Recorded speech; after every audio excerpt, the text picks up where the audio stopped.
Case 1. Brittany Norwood. On the night of March 11, 2011, 28-year-old Brittany Norwood, an employee at Lululemon Athletica, called her coworker back to the store where they both worked, even though it was already closed, and became involved in an incident that left her colleague seriously injured, a situation so unusual that investigators at first found it hard to believe that one person could have carried it out alone. The coworker would not survive. Brittany Norwood was 28 years old at the time of the crime, which was carried out in Bethesda, Maryland. Her victim, 30-year-old Jana Troxel Murray, came back to that store that night simply because Norwood called and said she needed her and never walked out again. Norwood then staged an elaborate false crime scene, planting evidence of intruders who never existed, and delivered a detailed story to police the following morning. What truly pushed Brittany Norwood across that line? Let's uncover the details behind this case. There are places that feel safe by design. Bright lights, folded merchandise, the quiet hum of a retail shift winding down to its last few minutes. The Lululemon Athletica store in Bethesda Row, Maryland, was exactly that kind of place, curated, calm, and entirely unassuming on the evening of March 11, 2011. Two employees were completing the close together. 30-year-old Jana Troxel Murray was one of them, reliable, well-regarded, the kind of person colleagues depended on without having to think about it. 28-year-old Brittany Norwood was the other, newer to this particular location, having transferred from another store, carrying a quiet history that no one had examined closely enough. The evening ended with a routine bag check. Murray found a pair of yoga pants in Norwood's bag that had not been paid for. The discovery was not explosive. Murray called the store manager, who said the matter would be addressed the following morning. Norwood offered an explanation. Both women prepared to leave.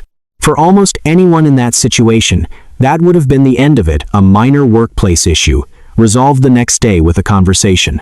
For Norwood, it was where everything truly began. She could not allow the morning to arrive. The exposure threatened more than her job. Prosecutors would later argue this moment sat on top of a longer pattern prior incidents, accumulated dishonesty that had quietly followed her from store to store. Murray had already placed the call to management. By morning, it would be documented, official, and perhaps final. Rather than face that reckoning, Norwood chose a path that no professional consequence could ever justify. She called Murray. She said she had forgotten her wallet inside the store. Murray, being who she was, turned around and came back. That willingness to show up for a coworker was, in every meaningful sense, the last expression of who Jana Murray was. Alarm records confirmed the store door was unlocked at approximately 10:05 that evening. In the Apple store next door, neighbors heard sounds they initially dismissed: raised voices, what seemed like an argument, then something more desperate. One voice appeared to be trying to calm things down. Words that sounded like pleas filtered through the shared wall. Nobody called for help. They assumed it was routine workplace drama. They moved on. What was happening inside that locked store was neither routine nor brief. Norwood sourced items from within the shop, tools from a workroom, heavy fixtures from the sales floor, rope, and carried out a sustained assault against Murray in the back of the building. The medical examiner who testified at trial reported that Murray sustained over 300 individual injuries. Murray had been conscious for the vast majority of them. She had fought, and she had called out, and she had endured what no person deserves to endure. She did not survive it. After the assault, Norwood did not flee. She worked. She found a pair of men's size 14 sneakers stored inside the shop and put them on, walking deliberately through the area to create footprints, suggesting the presence of large male attackers. She rearranged merchandise and scattered displays to simulate a robbery. She moved Murray's car to a nearby farmer's market to imply the vehicle had been used by outsiders. She altered Murray's clothing to fabricate the appearance of a different kind of crime, one that forensic analysis later confirmed had never occurred. Then she turned the staging inward, inflicting minor surface wounds on herself, binding her wrists and ankles with zip ties, and positioning herself in the bathroom to wait for morning. She was discovered by the store manager when he arrived the next day. Her account was meticulous: 2 ski-masked men, racial slurs, an assault from which only she had been spared. The story was detailed. It had texture. It sounded, briefly, like something that could be real. It was not.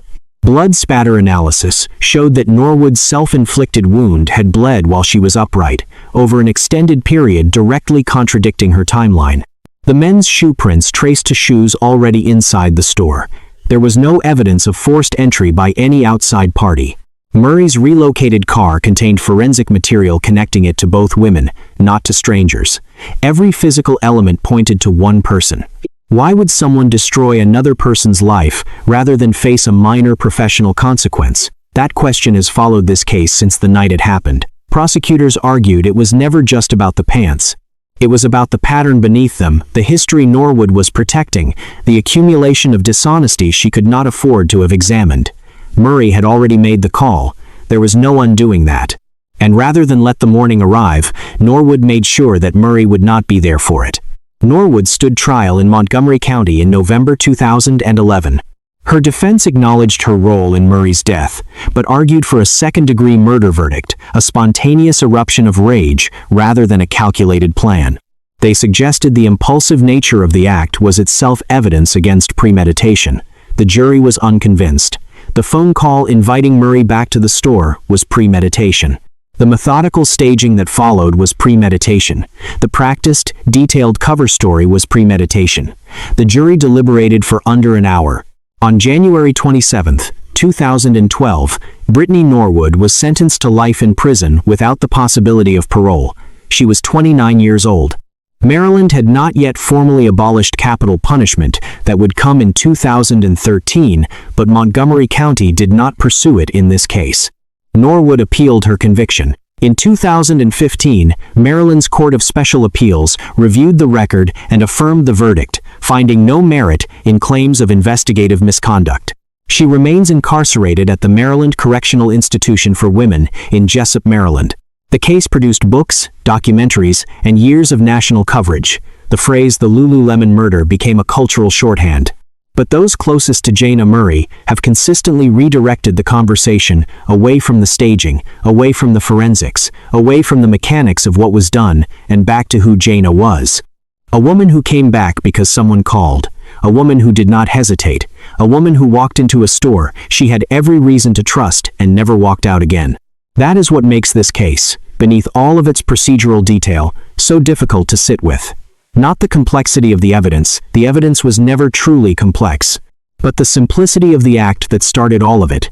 Jayna Murray answered the phone and turned around, because that is what she did. That is who she was. And that quality, which in any other situation would have been nothing more than ordinary decency, was the very quality that cost her everything. Case 2. Sonia Katerina Spoon.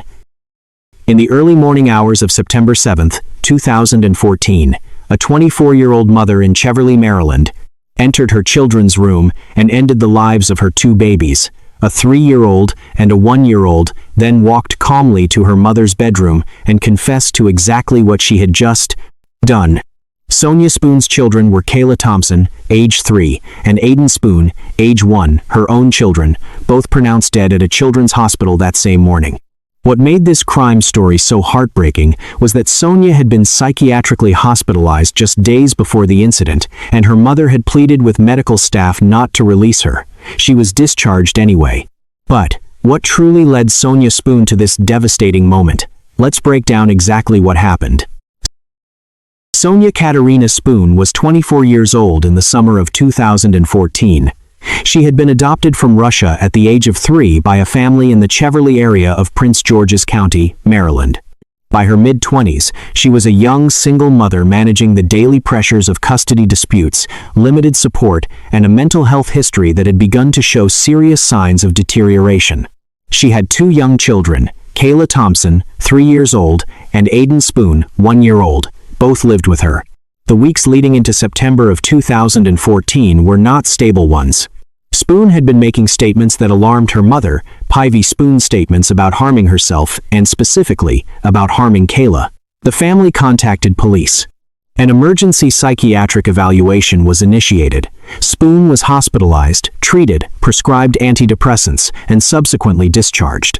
Pivy Spoon did not agree with this decision. She said so clearly, in the terms available to her. Medical and legal frameworks at the time operated within constraints that did not accommodate her objection. Her daughter was released. Days after that discharge, Sonia was staying at her parents' home in Cheverly with her 2 children. On the night of September 6, 2014, she put her children to bed.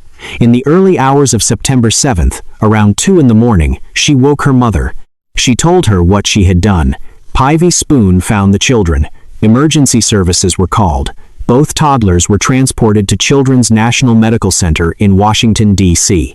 Both were pronounced dead. Sonia Spoon waived her Miranda rights and gave police a complete, detailed account. She did not resist. She did not construct a false narrative. She described, without apparent confusion, what she had done and with what. The items she described were not weapons in the conventional sense. They were household objects, ordinary in every other context, made devastating by how they were used. First responders had arrived to a house in which 2 very small children would not wake up again. What do we do with a story like this? It resists the usual frameworks. There is no obvious calculation here, no financial motive, no long-concealed hatred of the victims. Sonia Spoon did not appear to hate her children. What the record shows is a woman whose mind had been deteriorating under pressures she could not manage, a history of depression possibly complicated by a prior traumatic brain injury, documented isolation, custody battles that were escalating, and a mental health system that had evaluated her, treated her briefly, and returned her to the same environment that had made her dangerous. None of that changes what those children were owed. Kayla was 3. Aiden was 1. They were owed their lives. The legal process that followed moved with relative procedural clarity. In March of 2017, Spoon pleaded guilty to 2 counts of second-degree murder, a charge that acknowledged the killings while accounting for the role that her mental state played in the prosecution's assessment of the case. On June 7, 2017, she was sentenced to 70 years in prison, with all but 45 suspended. She would serve 45 years. The sentencing drew competing reactions that were both, in their own way, entirely understandable. Some saw a woman who had been flagged, hospitalized, and released, despite documented warnings, return to her children without adequate support or monitoring, in a state that multiple people had identified as dangerous. Others, including those who loved Kayla and Aiden, saw 2 children who had been robbed of everything ahead of them and who deserved a sentence that fully reflected that loss. These were not incompatible positions. They were simply both true. State's Attorney Angela Alsobrooks described what she called a gaping loophole in Maryland law. At the time, when a person made specific documented threats against a child and was then hospitalized, there was no mechanism requiring that information to be shared with Child Protective Services. No mandatory reporting. No automatic extended intervention. Sonia Spoon had been flagged, treated, and returned to the children she had threatened, and the law had not required anyone to close that gap. The case prompted calls for legislative change. Whether those changes arrived in time to protect other families in similar situations is a question that has never been answered with the certainty those families deserve. Spoon was committed to the Patuxent Correction and Mental Health Center in Jessup, Maryland, a facility designed to address mental health needs within the corrections context rather than a standard women's prison. Her booking photograph, released publicly after the charges were filed, drew significant attention and commentary. People struggled to reconcile what they saw with what they knew.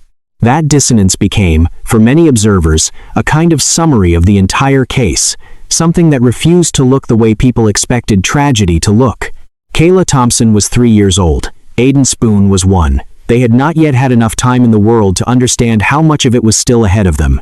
Every legal development that followed every court date, every statement from prosecutors and defense attorneys, every legislative discussion about mandatory reporting and mental health exists in the shadow of those 2 names. 2 children who were in the one place they were supposed to be safe. A system that was told, in clear and direct language, that something was wrong, a night that the law was not equipped to prevent.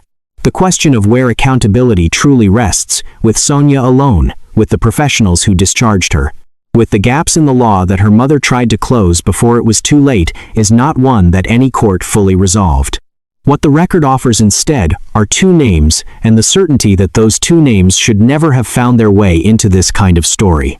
Don't forget to like and subscribe so that the stories of these victims will never be forgotten, and do well to check out more videos on this channel for more cases of female killers in other states in the U.S. Case 3. Candace Craig. On or around May 23, 2023, a 45-year-old woman in Hyattsville, Maryland, took the life of her 71-year-old mother inside their shared home, then spent several days attempting to destroy every trace of what she had done, in what would become one of the most disturbing acts of evidence concealment Prince George's County had ever seen. The victim of this heartbreaking story was Margaret Craig, was a 71-year-old woman who had opened her home to her own daughter. What truly led Candace Craig down this path? Let's walk through the timeline, step by step. Candace Craig was 45 years old in the spring of 2023. She lived in her mother's home, ostensibly in the role of caretaker.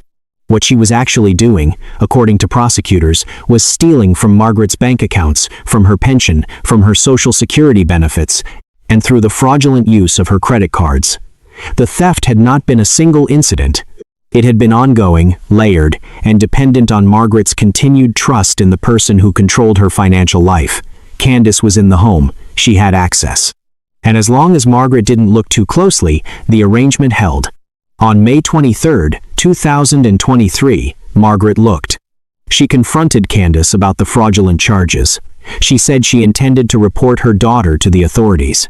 That statement, practical, direct, the reasonable response of a woman who had discovered she was being robbed by her own child, was the triggering event. Candace could not face what that meant. And rather than accept the consequences of what she had done, she silenced the one person who knew about it. Candace's 19-year-old daughter, Celia Hardy, was also living in the home. Hardy has a reported developmental disability and was described throughout the proceedings as a person who was easily directed by others, particularly by her mother. In the days following May 23, Hardy became Candace's unwilling partner in an effort to destroy evidence that investigators would later describe as both prolonged and methodical. The two women made a trip to a home improvement store, acquiring supplies. Candace attempted to dispose of what remained of her mother in the backyard on a charcoal grill, going so far as to cook food alongside the remains in an effort to mask the odor. A fire grew out of control. Neighbors came to help. Someone called the fire department. The attempt was abandoned. Undeterred, Candace subsequently ordered an electric chainsaw reportedly through an online retailer and used it in the basement of the family home to further process the remains in an effort to make them unidentifiable. Margaret Craig's body, when investigators eventually found it, had been distributed across trash bags, paint cans, and other containers, scattered throughout a basement that still bore forensic evidence of everything that had occurred there. The chainsaw was recovered with physical evidence still attached. It is worth pausing on the sequence of what happened here. This was not a moment of blind panic followed by a decision made in a state of shock. This was days of deliberate, calculated effort to erase a human being, Margaret Craig's own mother, because the alternative was facing a theft charge. The woman who cooked chicken on a grill to cover the smell of what was burning next to it was not operating in a state of confusion. She was operating in a state of calculation. How does someone arrive at that point? At the intersection of financial exploitation and familial violence, the answer is often the same. The exploitation comes first, and the violence arrives when the exploitation is threatened. Candace had been taking from Margaret for long enough that stopping being held accountable had become, in her mind, a catastrophe to be avoided at any cost. Margaret was not her mother in that moment. She was an obstacle. Margaret's relatives had grown concerned in the weeks before June of 2023 when they could no longer reach her. They reported their concern to police, who conducted a welfare check on June 2nd. Officers described, upon arrival at the home, an unmistakable indication that something had gone very wrong. The investigation that followed led to Candace's arrest and set in motion an 8-day trial beginning in October of 2024. At trial, Celia Hardy testified for the prosecution. She described what she had heard, what she had been instructed to do, and what she had seen. Her cooperation, combined with the extensive physical evidence recovered from the home, including the chainsaw, blood evidence throughout the basement, and the bagged remains, left the jury with little room for interpretation. Candace Craig was convicted on all counts: first-degree murder, second-degree murder, evidence tampering, and improper disposal of human remains. Hardy received 5 years of supervised probation, a sentence that acknowledged the role her disability and her susceptibility to her mother's direction had played. She had spent more than 500 days in custody before the plea was finalized. On February 20, 2025, Candace Craig was sentenced to life in prison without the possibility of parole. Maryland abolished capital punishment in 2013, making life without parole the maximum available. Prince George's County State's Attorney Aisha Braveboy called the case heartbreaking, noting the profound betrayal at its center, a woman who murdered the person she was supposed to be caring for, in the home that person had opened to her. Margaret Craig was 71 years old. She had let her daughter in. She had trusted the arrangement. She had assumed that the person managing her finances was doing so with her best interests in mind. And when she finally found the evidence, when she said clearly that she intended to hold her daughter accountable, she paid for that honesty with everything she had left. That is the specific cruelty of this case, not just that Margaret was harmed, but that she was harmed in the very moment she chose to do the right thing. Case 4. Kimberly Michelle Hirko. On the night of February 14, 1998, Valentine's Day, a 33-year-old Kimberly Hirko, a surgical technologist staying at a resort in St. Michaels, Maryland, allegedly drew on her professional medical knowledge to end her husband's life inside their hotel room, then set fire to the room in an attempt to make the whole thing look like an accident. Kimberly Hirko's husband was 35-year-old Stephen Hirko, who had organized that Valentine's getaway specifically to save their deteriorating marriage. Court records later revealed that the couple had spent that very evening attending a murder mystery dinner where a character was poisoned hours before Steve was found dead. The deliberate nature of the alleged method adopted by Kimberly Hirko, combined with the eerie precision of its timing, makes it one of the most unsettling entries on this list. What was Kimberly Hirko truly thinking? Let's get into the full story. Kimberly and Stephen Hirko had been married since 1989 and had an 8-year-old daughter together. By the fall of 1997, the marriage was in serious difficulty. Kim had asked for a divorce. Steve wanted to save the relationship and had agreed to counseling. Steve worked as superintendent at a golf course in Laurel, Maryland. Kim worked as a surgical technologist at Holy Cross Hospital in Silver Spring, a role that gave her regular access to operating room medications and instruments. Around late 1997, Kim began a relationship with Brad Winkler, a younger U.S. Marine she had met at a wedding. She spoke openly about the affair to close friends and co-workers. She told them she wanted out of her marriage. She told them she found divorce complicated and frustrating. And according to testimony from multiple people who knew her well, she said things that went further than frustration, things that suggested a solution she had begun to consider. Approximately 6 weeks before the events at the resort, Kim reportedly approached a male coworker named Ken Burgess and asked directly whether he could help her locate someone who would harm her husband for money. Burgess declined and later told investigators about the exchange. He was not the only one. Friends testified that Kim had raised, in explicit terms, the idea of using a paralytic drug accessible through her work as a method of bringing about Steve's death. These conversations, held casually among people who initially did not take them entirely seriously, became the backbone of the prosecution's case. Steve's best friend, Mike Miller, suggested the Valentine's weekend trip to Harbortown Golf Resort in St. Michaels as a last attempt to rekindle the relationship. Steve received the suggestion positively. The resort was running a murder mystery dinner theater that weekend guests were invited to participate in a scripted drama in which a character was poisoned. The Hirkos attended the event together on the evening of February 14, 1998. It was, in retrospect, a detail that no one involved in the case was able to fully set aside. The following morning, Steve Hirko was found dead in their hotel room. A fire had occurred, apparently originating in the area around the bed. A cigar was positioned nearby. Beer bottles were on the scene. The arrangement suggested a man who had been smoking and drinking heavily before falling asleep. Steve's friends and family immediately noted that he rarely drank to excess and did not smoke cigars. Investigators took note of the same discrepancy. Kim told police she had left the room following an argument, driven around the area after getting lost, and returned to find the room filled with smoke. She then ran to the front desk. A fellow hotel guest who entered through the sliding glass door helped pull Steve's body from the room. The medical examiner's ruling was unusual: homicide by probable poisoning. The drug prosecutors alleged had been used was succinylcholine chloride, a fast-acting neuromuscular blocking agent used in surgical procedures that paralyzes the body's muscles within seconds of injection, including those that control breathing. In 1998, the drug metabolized rapidly and was nearly undetectable through standard toxicology panels. No injection site was identified, which prosecutors attributed to the effects of the fire on Steve's remains. Kim Rico went to trial in Talbot County in January of 1999. The prosecution's case relied almost entirely on witness testimony and circumstantial evidence. Friends Jenny Gowan and Norma Walls testified that Kim had described her intentions in terms specific enough to leave little ambiguity.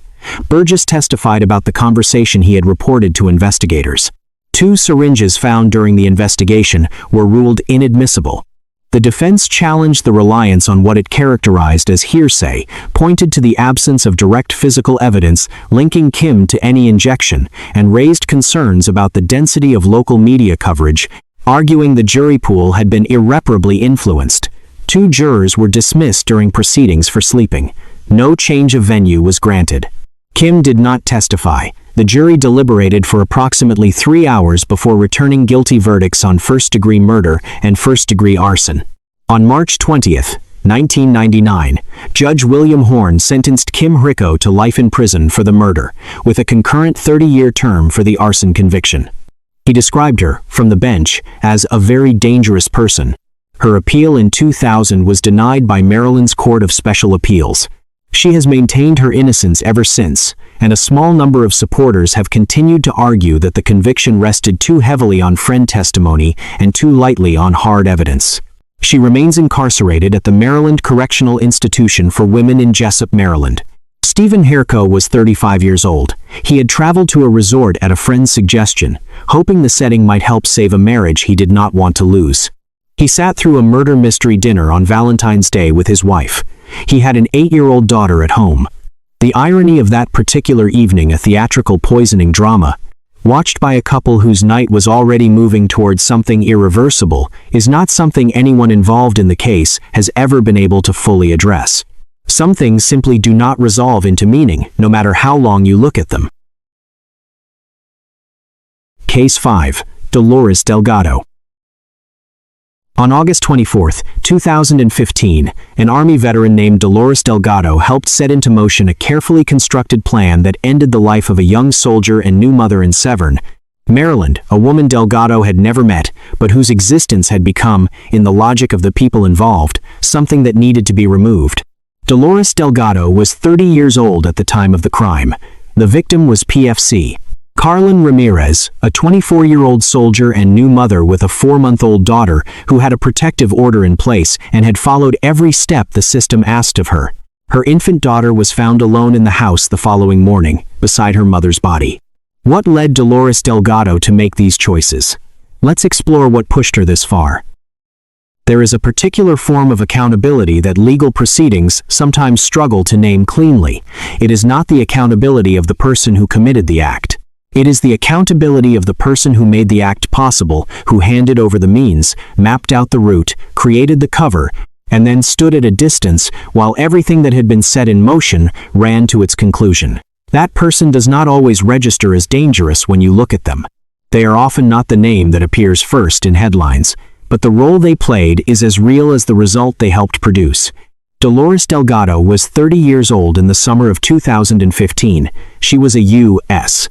Army veteran living in Florida and was in a romantic relationship with Army Sergeant First Class Maliek Kearney, who was stationed at Fort Jackson in South Carolina. Kearney was estranged from his wife, PFC. Carlin Ramirez, a soldier stationed at Fort Meade, Maryland. They had a 4-month-old daughter together. Ramirez had obtained a protective order through the military, prohibiting contact from Kearney. She wanted a divorce. From the outside, the picture was clear: a marriage that had ended, a legal barrier established, 2 people moving on. Kearney did not see it that way. He told Ramirez's sister, approximately a month before the murder, that if his wife could not be with him, she would not be with anyone. He told people close to him that he would not accept losing his family. He shared all of this with Delgado, his romantic partner, who knew about the marriage, the estrangement, the protective order, and the threats. And rather than step back from what was coming, she stepped in and helped build it. According to her own testimony delivered during Kearney's subsequent trial, Delgado was not a passive bystander to a plan that formed without her involvement. She was an architect of its logistics.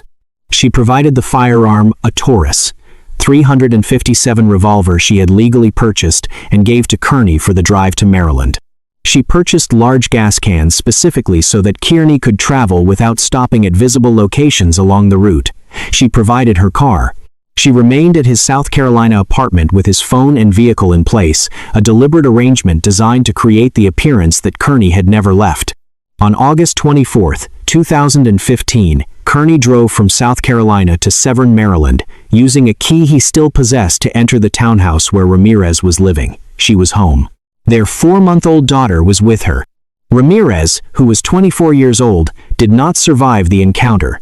She was shot 3 times at close range.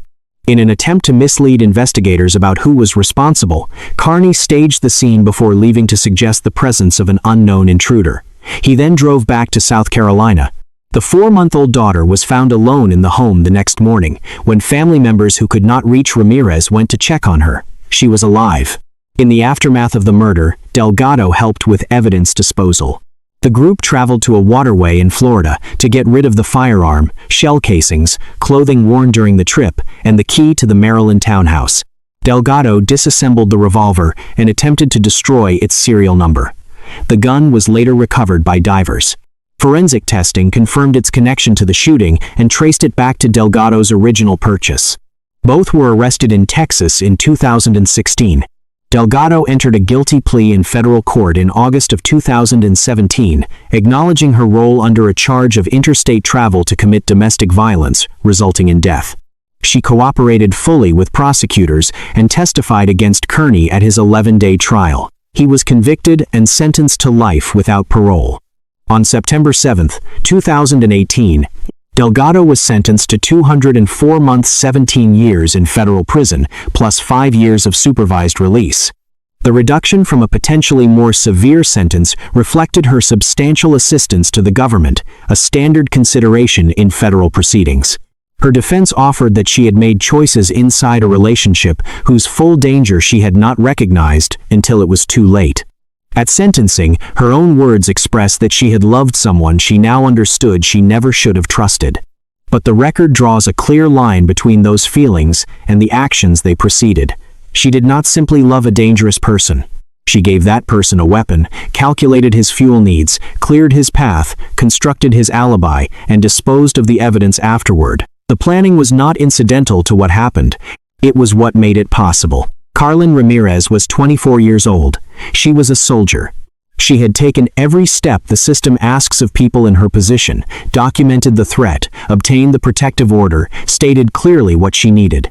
The protection that was supposed to follow was not enough, because the plan that circumvented it had been built carefully, by more than one person, over an extended period. That is what this case asks people not to set aside. Behind the person who carried out the act was another person who ensured the act could be carried out. Dolores Delgado did not pull the trigger, but Carlin Ramirez was shot with Delgado's gun, in Delgado's car, on a route Delgado had engineered, while Delgado maintained the alibi that was supposed to make it look like none of it had happened. Case 6. Iris Alonzo Salgado. In May of 2023, a 22-year-old woman from Frederick, Maryland, helped lure an 18-year-old girl she already knew, a teenager, who had no documented reason to fear her, from New Jersey back to Maryland, where the young woman was taken to a wooded area and killed in what authorities described as an ordered gang execution. When someone you know offers you a ride, you get in the car. You do not necessarily interrogate the itinerary or study the faces of the other passengers for signs of something wrong. Familiarity is, under ordinary circumstances, a form of safety. You have a history with this person, you have seen them before.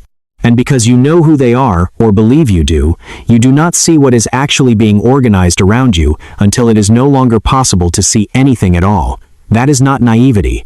It is what trust looks like when it is weaponized. Alonzo Salgado was 22 at the time of the crime. Her victim was Rosa Sanchez Marino, 18 years old, visiting family in New Jersey, with no known reason to fear the people offering her a ride home. Rosa's remains were not discovered for 4 months after her disappearance, when a co-defendant led investigators directly to the shallow grave where she had been buried. We ranked this case at number 6 because it exposes how criminal networks exploit ordinary trust to carry out extraordinary violence. But what truly drove Iris Alonso Salgado to participate in this? Let's dig into the reasons behind this crime. Rosa Sanchez Marino was 18 years old in May of 2023. She was from the Gaithersburg area in Montgomery County, Maryland, and had traveled to Elizabeth, New Jersey to visit family and friends. While in New Jersey, she crossed paths with people she already knew, including Iris Eudela Alonso Salgado, who was 22 years old at the time, and a man named Roberto Carlos Rivera Delgado. Rosa reportedly paid Rivera Delgado for the ride back toward Maryland. It was, on its face, unremarkable. People arrange rides. It is ordinary. The ride back to Maryland was not ordinary. Alonso Salgado had been identified by prosecutors as an associate of MS-13 Mara Salvatrucha, the transnational criminal organization with an extensive operational presence across the Maryland and D.C. corridor, known for extreme internal discipline and acts of targeted violence carried out on direct orders from gang leadership. Rivera Delgado later admitted in a guilty plea to being a gang member. Prosecutors stated that what happened to Rosa Sanchez Marino on the drive back from New Jersey was not incidental, not spontaneous, and not personal in any conventional sense. It had been ordered. What specific information or perceived transgression prompted the order remains shielded from public disclosure. What is known, drawn from the prosecution's statements and court proceedings, is that the decision had already been made before the group left New Jersey. The coordination multiple individuals, a planned destination, a specific method was not improvised. It reflected a chain of instruction and a willingness to carry it out. Upon arriving back in Montgomery County, the group took Rosa to a wooded location along Brookville Road in the Olney area. There, in the isolation of those woods, away from any witness who might intervene, the group gagged her, forced her to her knees, and attacked her with a machete, a weapon that has long been associated with MS-13 operations as both a tool and a statement. Rosa Sanchez Marino was 18 years old, and she died in those woods in May of 2023. After the killing, the perpetrators buried her in a shallow grave at the site. She was not immediately reported missing. Her remains were not discovered for 4 months until late September of 2023, when Rivera Delgado, by then cooperating with investigators, led police to the precise location where she had been buried. The remains that were recovered were in an advanced state of decomposition. What was found was enough to confirm her identity and begin the process of bringing charges. Rivera Delgado pleaded guilty in July of 2024. A juvenile co-defendant, Edwin Alexander Rivas Salvador, charged as an adult, had proceedings that were largely shielded from public disclosure. A fourth participant, Aracely Abarca Melgar, awaited trial as of the most recent reporting. The cooperation of Rivera Delgado in leading investigators to the burial site was central to the prosecution's ability to establish the full picture. Iris Alonso Salgado waived her right to a jury trial and elected a bench trial before Montgomery County Circuit Court Judge Teresa Chernosky. On November 14, 2025, Judge Chernosky found her guilty on all 3 counts: first-degree murder, conspiracy to commit first-degree murder, and participation in a criminal organization resulting in death. Sentencing was scheduled for January 21, 2026. Under Maryland law, with capital punishment abolished since 2013, Alonso Salgado faced a maximum of 2 consecutive life terms, plus additional years. No execution was possible. She remained in custody pending the sentencing hearing. This case arrived within a broader context that federal and local law enforcement in the Maryland and D.C. area have been navigating for years. MS-13's presence in suburban communities, the targeting of individuals within or adjacent to those communities, and the use of multiple participants to carry out killings that follow a recognizable pattern of control and concealment. The shallow grave, the delayed discovery, the cooperation of one participant eventually unraveling the silence of the others. All of it reflects an organization that operates with specific logic, even when the acts it produces are beyond ordinary comprehension. What happened to Rosa Sanchez Marino asks more of us than the mechanics of the investigation can provide. She was 18 years old. She was visiting her family in New Jersey. She arranged a ride home with people she already knew, people whose faces were familiar, people she had no documented reason to fear. There was nothing in her experience of the world that told her to say no. There was nothing that told her the destination that had been chosen was not Maryland, but a clearing in the woods off Brookville Road, where people who knew her name had already decided she would not leave. She got in the car, she trusted, and the trust was the mechanism through which everything that followed was made possible. Case 7. Renee Denise Bowman.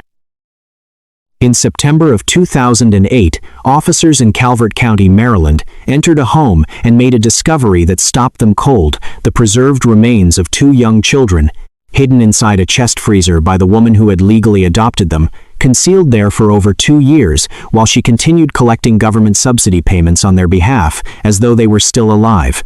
Bowman was approximately 40 years old when the crimes were committed. Her victims were Minute and Jasmine Bowman's sisters, aged roughly 9 and 7 at the time of their deaths, both adopted as special needs children. The abuse had gone entirely undetected for years because none of the 3 girls had ever been enrolled in school or seen by any outside authority. We ranked this case at number 7 because it represents both a profound failure of personal conscience and a documented failure of the systems built to protect the most vulnerable children. What truly drove Renee Bowman to do this? Let's uncover what really happened behind those closed doors. We extend a specific kind of trust to people who choose to become parents. The decision to adopt is framed, almost universally, as one of the more generous acts a person can undertake, making room in a life, in a home, for children who need exactly that. Nobody examines that choice with suspicion. Nobody assumes the motivation could run in the opposite direction, that a child might be brought into a home not to be raised, but to be used. That assumption of generosity is, in the vast majority of cases, entirely correct. In the case of Renee Denise Bowman, it was not. Bowman adopted 3 girls from the District of Columbia foster care system. All 3 were designated as special needs children, a classification that qualified their adoptive parent for ongoing financial subsidies from the state. The 3 sisters, Minute, Jasmine, and a younger girl, were brought into Bowman's home in Rockville, Montgomery County, Maryland. None of them were ever enrolled in school. None had meaningful contact with anyone outside the household. In the absence of any institutional visibility, no teachers, no pediatric records, no mandatory reporting channels, what was happening to those children had no witnesses beyond the walls of the home itself. Prosecutors described Bowman as someone who viewed the children not as individuals deserving care, but as sources of income to be controlled, and as objects upon which she inflicted cruelty with what witnesses characterized as deliberate intention. The girls were confined within the home. They were denied basic freedoms and subjected to sustained physical mistreatment at the hands of the one person legally responsible for their welfare. The surviving sister, the youngest of the 3, testified at trial in terms that silenced the courtroom. She used a stuffed animal to demonstrate what had been done to her and where. She described being choked until she lost consciousness. She described a household where her suffering was not incidental to the environment, but was the environment. Around May of 2006, while the family was living in Rockville, Minute and Jasmine died. According to Bowman's own statements to investigators, and corroborated by a cellmate who later testified that Bowman had described the killings in direct terms, both girls died by asphyxiation. A pillow was used deliberately. They were not accidents. They were not the result of neglect that escalated beyond Bowman's control. They were, as the prosecution argued, and the jury accepted, acts of deliberate, premeditated murder. What Bowman did next is the element of this case that makes it almost impossible to hold in the mind without it shifting something fundamental in how you think about human capacity for detachment. She did not report the deaths. She did not contact anyone. She wrapped the bodies in blankets and plastic and placed them in a deep chest freezer in the basement, and then she continued. She continued living normally, receiving the adoption subsidies on behalf of children who were no longer alive. The payments checks that required the fiction of Minute and Jasmine's continued existence to keep arriving continued for over 2 years. When Bowman moved from Rockville to Charles County, the freezer came with her. When she relocated again to Lusby in Calvert County, the freezer came with her again. The payments continued. The lie held. Through all of this, the youngest daughter remained in the home. She was not kept safe while her sisters were gone. She endured what they had endured, in a household where the freezer in the basement held everything it held, and where no one from the outside world ever came to check. In September of 2008, the youngest daughter escaped. She climbed from a window. Neighbors found her barely clothed, covered in injuries, severely malnourished and disoriented. Her physical condition communicated immediately what her words alone might not have been believed to describe. Police went to the house. They found the freezer. When it was opened, they found Minute and Jasmine. Autopsies confirmed asphyxiation as the cause of death for both girls. Bowman was charged first in Calvert County for the abuse of the surviving child, receiving 25 years. Then, in Montgomery County, she faced trial for the murders. In February of 2010, Renee Bowman was convicted of 2 counts of first-degree murder and 3 counts of first-degree child abuse. She showed no visible emotion at the verdict. At sentencing, Judge Michael Algeo imposed the maximum available under Maryland law, 2 consecutive life terms plus 75 years. He spoke from the bench about the children's deaths and what it meant that the court could offer no equivalent consequence, that Maryland law, at the time, did not permit capital punishment in circumstances like these. The case prompted sustained public discussion about the oversight of adoption subsidy systems, about how children with documented special needs could disappear entirely from institutional view, how payments could flow unexamined for years, and how a household this isolated had never drawn a mandatory welfare visit from anyone with authority to enter it. These were not rhetorical questions. They were policy failures with names attached. Minute and Jasmine Bowman had come from difficult beginnings before they ever arrived in Renee Bowman's home. They had been placed in what was supposed to be a safer chapter. They deserved everything that the word home implies: warmth, protection, the knowledge that someone was watching out for them. What they received was the precise opposite of all of it, carried out by the one person the system had designated as their protector. Case 8. Ashley Pearl Zentz. In the early hours of February 16, 2022, a 34-year-old woman in Edgewood, Maryland, is alleged to have entered the home of a 71-year-old man she had known for over 2 decades and taken part in an attack that left him dead before leaving the scene with his vehicle.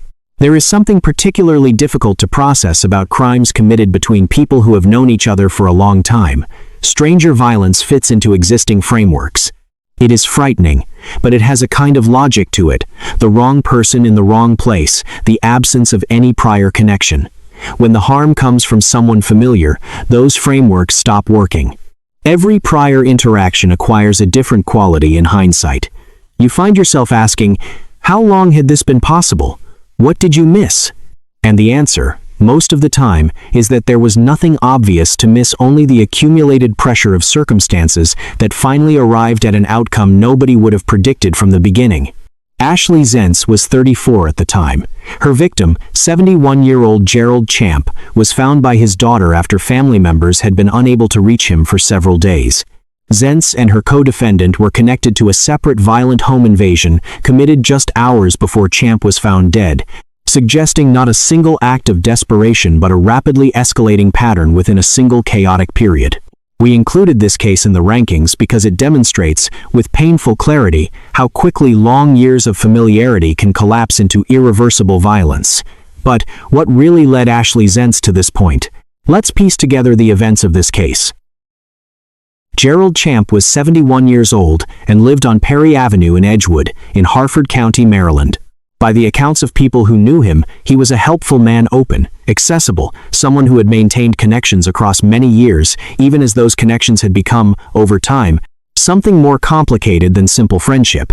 Ashley Pearl Zentz had been one of those connections. She was 34 years old in early 2022, and she had known Gerald Champ and his family for over 20 years. By the time of the events that began in February of 2022, Zentz was struggling significantly. She and her boyfriend, 50-year-old Armando Moreno Jr., were active drug users in the Edgewood area, and the patterns of their daily lives had become defined by that dependency. The constant search for the next supply, the debts that accumulated, the desperation that followed when those supplies ran out or were cut off. Champ was part of that network.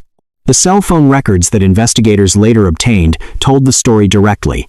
In the days before February 14th of 2022, Zentz had been sending repeated text messages to Champ, asking for his help in obtaining drugs. Her last message to his phone was sent on February 13th.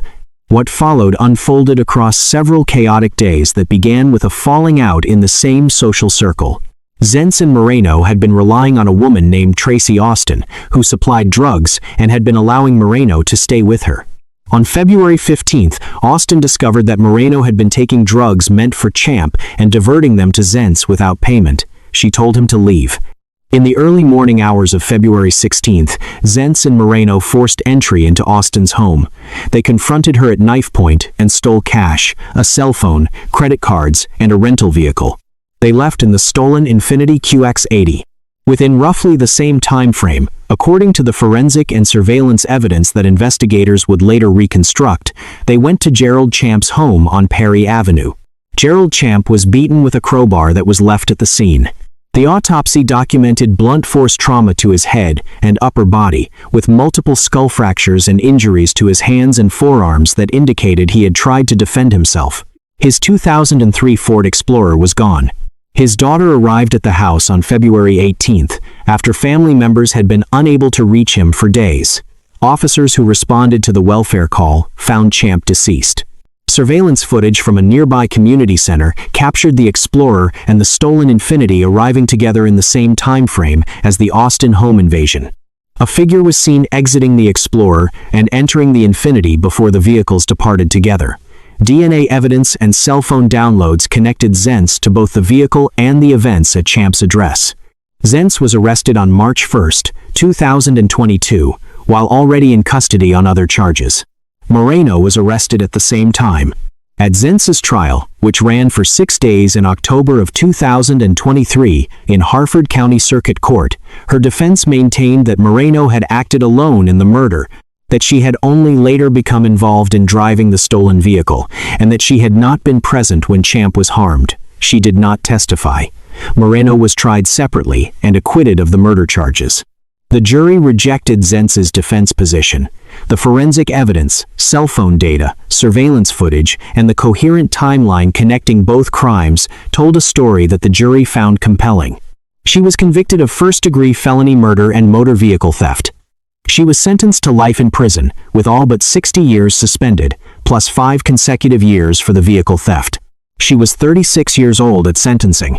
She appealed the conviction in 2025, arguing a procedural issue related to the trial court's handling of her decision not to testify. The appellate court found the claim unpreserved and affirmed the conviction. Gerald Champ had known Ashley Zentz for over 2 decades. He had, by all accounts, been someone who helped people when they asked. Whatever had been building in the days before February 16th, the falling out with Austin, the desperation of the stolen vehicle, the debt and the dependency had arrived at his door on a night he could not have anticipated. The person who knocked was someone whose face he already knew. He had no reason to know that familiarity had stopped being a form of safety. Case 9. Erica Elaine Sifrit. Over Memorial Day weekend of 2002, Erica Sifrit and her husband, while on vacation, met a couple they had previously met at a nightclub. Before the weekend ended, both strangers were killed, their bodies taken and left in another state, while the Sifrits continued their vacation as if nothing had happened at all afterward, in complete silence. Erica Sifrit was 24 years old at the time of the crime in Ocean City, Maryland. The victims were Joshua Ford and Jeannie Crutchley, a couple from Virginia, in their 20s, who had done nothing more than accept an invitation back to the Sifrits' rented penthouse after a night out at a bar. Erica was wearing one of the victims' personal jewelry when police detained her during an entirely unrelated incident days after the killings. This case made it to our rankings because of the breathtaking disconnect between the violence committed and the composure Erica maintained in the days immediately following. What really drove Erica Sifrit to participate in these crimes? Let's find out what truly caused this to happen. Memorial Day weekend in Ocean City, Maryland, carries a particular atmosphere. It is the unofficial start of summer, loud, crowded, and characterized by a shared permission to let go of normal rhythms for a few days. People go to feel something outside their ordinary routines. The boardwalk stays busy into the early morning hours. Two people meeting at a nightclub on a Friday night might spend an evening together and never cross paths again. That possibility, the casual social encounter that dissolves by Sunday, is part of what makes the weekend what it is. It is supposed to be harmless. Joshua Ford and Martha Crutchley, known as Jeannie, were a couple from Virginia in their late 20s. They had come to Ocean City over Memorial Day weekend of 2002 for exactly the kind of unremarkable, enjoyable trip the weekend is designed for. They encountered Erica and Benjamin Sifrit at Secrets, one of Ocean City's most well-known nightlife venues, and the four of them spent part of the evening together. By the early morning hours of May 26th, they had moved to the Sifrits' rented penthouse at the Rainbow Condominium. There was talk of using the hot tub. It sounded like an ordinary extension of an ordinary night. Erica Sifrit was 24 years old. She and Benjamin, known as BJ, had been married since 1998. They ran a scrapbook business together. BJ had a complicated history. He had attempted Navy SEAL training but been discharged for disciplinary infractions, including going absent without leave, and had accumulated a pattern of conduct suggesting a man who operated with a particular disregard for consequences. Erica, who had been an honors student and a competitive athlete from a stable background in Pennsylvania, had aligned herself with his energy in ways that would become central to every question the trials raised. The evening turned at a specific moment. Erica noticed that her purse had been disturbed. She accused Joshua and Jeannie of stealing from it valuables, pills, items she believed were missing. The accusation ignited something in the room. BJ retrieved Erica's handgun. The two Virginians, who had taken nothing, found themselves in the middle of a situation they had no framework to understand. They protested their innocence. They pleaded. They had been complete strangers to the Sifrits only hours earlier.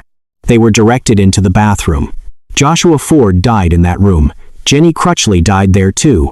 Both were killed on the night of May 25th into the 26th, 2002. In the hours that followed, the Sifrits dismembered both bodies in the penthouse, placed the remains in bags and containers, and drove to Rehoboth Beach, Delaware, where they deposited everything in a dumpster behind a grocery store. The material was transferred to a landfill. Partial remains were recovered approximately 9 days later. The Sifrits did not leave Ocean City after the killings. They continued their vacation. They were arrested on May 31st, not because investigators had connected them to the murders, which had not yet been discovered, but because they attempted to break into a Hooters restaurant in the early morning hours. When police searched their belongings, they found Joshua Ford's ring on a necklace Erica was wearing. They found the victims' driver's licenses in Erica's purse. They found the gun. What had happened in that penthouse was no longer a question. A woman named Melissa Selling testified at trial that she had survived a strikingly similar experience with the Sifrits on a prior occasion, brought back to a private space, stripped, humiliated, and accused of theft she had not committed but had managed to escape. Her testimony gave structure to something prosecutors had been arguing, that what happened in the penthouse was not a first occurrence of this kind of behavior. It had a precedent. It had a pattern. Both trials were held in different jurisdictions to address the saturation of local media coverage. Benjamin's in Montgomery County, Erica's in Frederick County. Each placed the other at the center of responsibility. Erica claimed she had understood what BJ intended the moment he reached for the gun and had been unable to stop it. BJ's account positioned Erica as an active participant. Prosecutors used different theories across the two trials, permissible under Maryland law, which Erica later appealed as a due process violation. The courts upheld both convictions. Erica was convicted in June of 2003 of first-degree murder in the death of Joshua Ford and second-degree murder in the death of Jeannie Crutchley. She was sentenced to life plus 20 years. Benjamin was convicted of second-degree murder, first-degree assault, and accessory after the fact, and received 38 years. No death penalty was sought in either case. Both continued filing appeals for years after their convictions. They divorced in 2010. Benjamin was denied parole in 2022. Erica's first parole hearing in April of 2026 resulted in a deferred review, scheduled for 2033, due to the severity of the crimes and infractions during her incarceration. Joshua Ford and Jeannie Crutchley came to Ocean City on a vacation. They were young, they were together, and they were doing exactly what people do on Memorial Day weekend in Maryland. They met a couple at a nightclub and accepted an invitation they had no reason to refuse. Whatever had already been established inside that penthouse, whatever dynamic existed between the Sifrits that made the night possible, was invisible to them when they walked through the door. That is the part of this case that settles the hardest. Not the forensics, not the trials, but the absolute ordinariness of the choice that Joshua and Jeannie made. They got in the elevator. They went upstairs. They walked into a room that looked exactly like every other room on a Memorial Day weekend in Ocean City. And they had no way of knowing that for the two people already inside it, the night had been heading somewhere else entirely. Case 10. Josephine Victoria Gray. Between 1974 and 1996, a Maryland woman, later known as the Black Widow, became connected to the deaths of 3 men in her life, each one a romantic partner, each one carrying a life insurance policy that named her as beneficiary, and each one gone at a moment that happened to benefit her financially, a pattern that law enforcement spent over 2 decades trying to prosecute. Some crimes happen all at once. There is a date, a location, a victim, an act, and the event is visible, contained, and available to be examined. Other crimes are conducted slowly, across years, beneath the surface of what looks like an ordinary life. They are visible only in retrospect, when someone pulls the right thread and the pattern beneath the surface finally becomes impossible to ignore. The second kind of crime is harder to prosecute. It is also, in certain ways, harder to fully comprehend because it requires a person to have made the same fundamental calculation over and over again, across decades, about the people closest to them. Josephine Victoria Gray was in her late 20s at the time of the first alleged crime. The main controversy in this case was that earlier murder charges against her fell apart twice when witnesses reportedly withdrew their statements out of fear, before federal prosecutors finally secured a conviction using insurance fraud laws instead of murder charges in official court proceedings. Then, in December of 2024, after serving over 2 decades in a federal facility, she was released via presidential clemency, a decision that outraged the prosecutors who had spent years building the case against her. This case closes this documentary with one of the longest, most methodically documented patterns of alleged deception anywhere on this list. What truly drove Josephine Victoria Gray across nearly 3 decades of calculated choices? Let's understand the full motive behind it all. Josephine Victoria Gray lived in Montgomery County, Maryland. She had children, a job as a school custodian, and an active presence in her church community. People who knew her socially did not describe someone who raised obvious concern. The pattern of what allegedly occurred around her over more than 2 decades was not visible in how she presented herself to the world.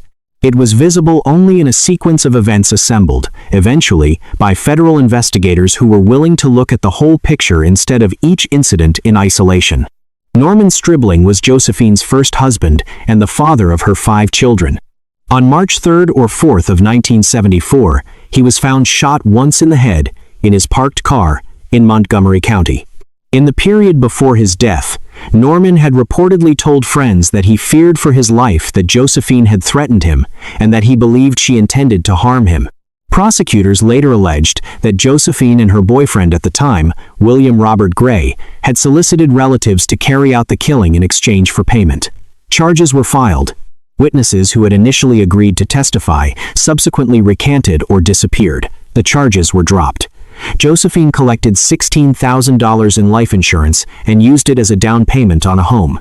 She married William Robert Gray, known as Robert, in 1975. The marriage eventually deteriorated. By the mid-1980s, Josephine had begun a relationship with her younger cousin, Clarence Good, who had come to live in her household as a troubled teenager and had, over time, become her romantic partner, and prosecutors would later argue, her instrument. Robert grew afraid. He told people he believed his wife meant to harm him. He changed the beneficiary designations on his life insurance policies to remove her name. He filed charges against her in connection with threats. He was scheduled to testify in related proceedings. On November 9, 1991, week before his scheduled court appearance, Robert Gray was found shot to death in his Germantown apartment. There was no sign of forced entry. He had been shot with a .45 caliber handgun. Josephine and Clarence were charged with murder. Once again, witnesses recanted. Charges were dropped due to insufficient evidence. Josephine collected more than $50,000 in insurance proceeds. By the mid-1990s, Josephine's interests had shifted to a coworker named Andre Savoy. Clarence, who had been present for everything that surrounded Robert's death and who knew things he should not have known, had become a liability. According to a friend who would later testify, Josephine had described her need to eliminate that liability explicitly.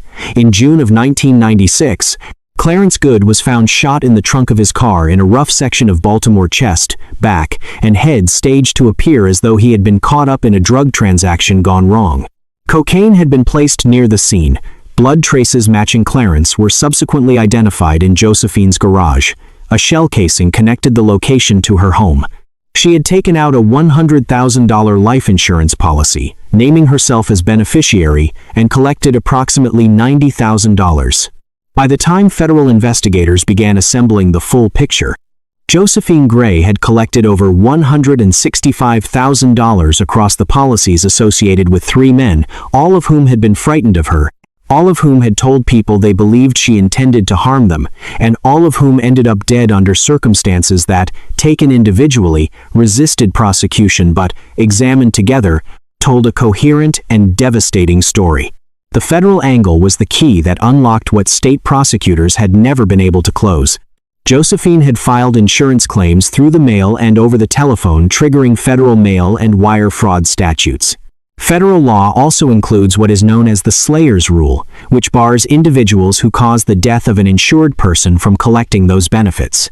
Prosecutors did not need to prove, to the standard of a murder trial, that Josephine had personally pulled the trigger. They needed to prove her involvement in causing the deaths sufficiently to invoke the fraud. Combined with testimony from friends, to whom she had reportedly spoken with alarming candor about what she had done, and with the physical evidence recovered from her home, including voodoo dolls with pins that investigators believed had contributed to the intimidation of prior witnesses, the federal case was brought to trial. Josephine Gray was convicted on August 16, 2002, in U.S. District Court in Maryland on all 8 counts, 5 counts of mail fraud and 3 counts of wire fraud. The judge, applying sentencing guidelines drawn from first-degree murder conduct, imposed a term of 40 years, a sentence intended, given her age at the time, to ensure she would die in prison. Appeals followed the Supreme Court's 2005 Booker decision, but the 40-year term was reaffirmed in 2006. And then, in December of 2024, President Biden included Josephine Gray in a large federal clemency initiative aimed at nonviolent offenders. She was released. She was in her late 70s and had been held in a federal medical facility. Former prosecutors expressed their anger publicly, rejecting the characterization of her offenses as non-violent in any meaningful sense, pointing out that the federal sentence had been built, explicitly, on the framework of 3 deaths, in which she was alleged to have been a central participant. Norman Stribling, William Robert Gray, Clarence Good, 3 men, 3 shootings, years apart, 3 life insurance payouts. 1 woman at the intersection of every one of them, who told friends things she should never have said aloud, who intimidated witnesses with enough effectiveness to collapse 2 sets of murder charges, and who nonetheless walked free in 2024, at the age of 78 decades after the last of those 3 men died in circumstances that have never been fully and finally prosecuted. The federal case ran the thread as far as federal law allowed. What it could not provide, what no fraud conviction can provide, is the full weight of 3 names.